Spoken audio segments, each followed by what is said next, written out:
Bonjour et bienvenue sur ma chaîne Essence d'Orient. Suite à de nombreuses demandes et de questions concernant mon mix multicéréales, je vous ai refait cette vidéo pour simplifier sa réalisation. Grosso modo, mon mix multicéréales se compose de 3 groupes. Le premier groupe qui est la base du mix, c'est la farine de riz, complet ou demi-complet. Le deuxième groupe, ce sont les farines complètes. J'avais utilisé le millet, le sorgho et l'avoine. Et le dernier groupe, les fécules, la tapioca, la fécule de maïs et la fécule de pomme de terre. Pour simplifier, le mix se compose de 1 tiers de farine de riz, 1 tiers de farine complète et 1 tiers de fécule. Donc pour faire 1 kg de mix par exemple, moi je mets 1 tiers, 1 tiers, 1 tiers, donc 300 g de chaque groupe. Et comme il restera 100 g, moi je la rajoute en farine de riz complet ou demi-complet. Concernant les gommes, leur dosage dépend des recettes bien sûr. Dans ma recette du pain épi, je vous ai donné les doses pour 300 g du mix. J'avais utilisé un mélange de xanthane et de goire. C'était une demi-cuillère à soupe de chaque gomme. L'association des gommes accentue un peu leur effet. Elles travaillent en synergie et on obtient un résultat meilleur que si on a travaillé avec une gomme toute seule. Je précise que ce dosage, je l'ai trouvé pour cette recette du pain épi après plusieurs essais. Pour d'autres recettes, il faut l'ajuster. Un conseil pour les gommes en général, plus la pâte a besoin d'élasticité, plus on en mettra. Mais on ne les met pas en excès, sinon le résultat va être gommeux et caoutchouteux. Et plus la pâte n'a pas besoin d'élasticité, on en mettra moins ou même pas du tout comme les sablés. Par exemple, sur ma chaîne, vous trouverez des recettes de sablés sans l'utilisation de gomme. Pour changer les farines et les gommes de ce mix pour la recette du pain épi, j'avais prévu que certaines personnes ne préféraient pas utiliser telle ou telle farine ou préféraient utiliser qu'une seule gomme. J'ai fait quelques essais en changeant les ingrédients, mais en restant sur la base de mon mix, c'est-à-dire 1 tiers, 1 tiers, 1 tiers, ou si vous voulez, 70% de farine complète et 30% de fécule, avec le riz comme base du mix bien sûr. Personnellement, quand je fais mes essais, je travaille toujours avec la dose de 300 g de mix. Je pars sur la base de 1 tiers, 1 tiers, 1 tiers, et c'est comme ça que je jongle avec les ingrédients pour faire les essais. J'ai fait un premier essai avec la farine de riz demi-complet au complet et la fécule de maïs, que ces deux farines. Et bien sûr le mix gomme moitié xanthane, moitié goire. Pour les proportions, j'ai utilisé 2 tiers de farine de riz complet ou demi-complet, 2 tiers de 300 c'est 200 g, et 1 tiers de fécule de maïs, 1 tiers de 300 c'est 100. Les gommes, ça ne change pas, une demi-cuillère à soupe de chaque gomme. Le résultat, le pain était beau et les épis bien aussi. Sauf qu'il était un peu dense et un peu lourd, il n'a pas pris de volume.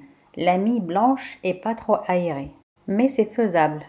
Pour l'essai numéro 2, j'ai pris la farine de riz demi-complet avec le sorgho et l'avoine. J'ai enlevé le millet. J'ai gardé mes fécules.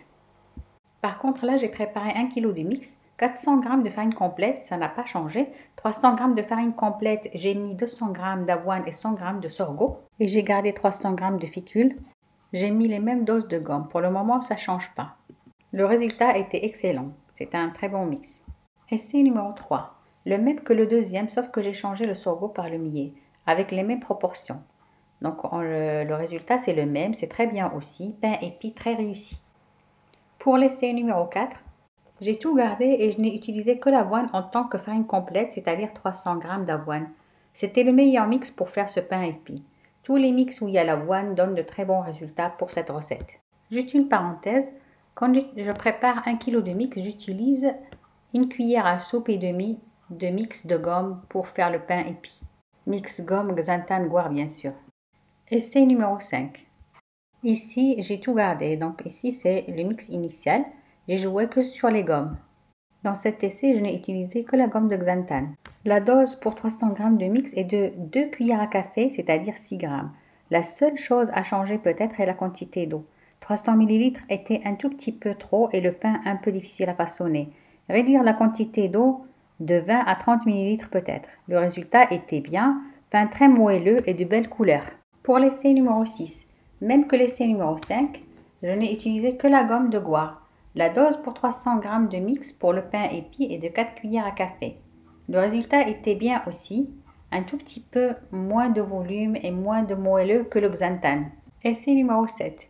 J'ai fait un mix avec la farine de riz, comme base bien sûr, et j'ai gardé que le millet comme farine complète. J'ai enlevé le sorgho et l'avoine. Pour les fécules, j'ai enlevé la tapioca et j'ai gardé que la fécule de maïs et pommes de terre pour faire un mix accessible à tout le monde.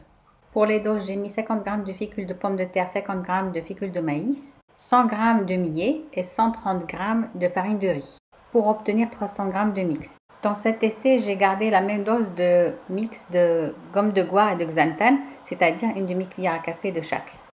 Sinon, vous pouvez utiliser 4 cuillères à café de guar ou 2 cuillères à café de xanthane. Pour le résultat, le pain était réussi, la mie était blanche et un tout petit peu moins aérée. J'espère qu'avec ces essais, vous aurez la possibilité d'essayer ce pain chez vous. Essayez de faire d'autres variantes si vous voulez, comme utiliser d'autres farines complètes comme le sarrasin et le quinoa par exemple, ou changer la combinaison des fécules. Si vous faites un essai qui marche et que vous réussissez à réaliser le pain épi, venez partager ça avec les membres du groupe Essence d'Orient pour faire profiter les autres.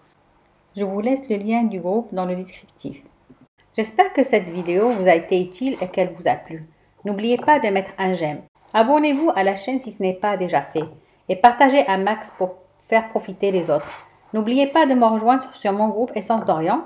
Je vous attends. J'attends vos essais et vos questions. À bientôt.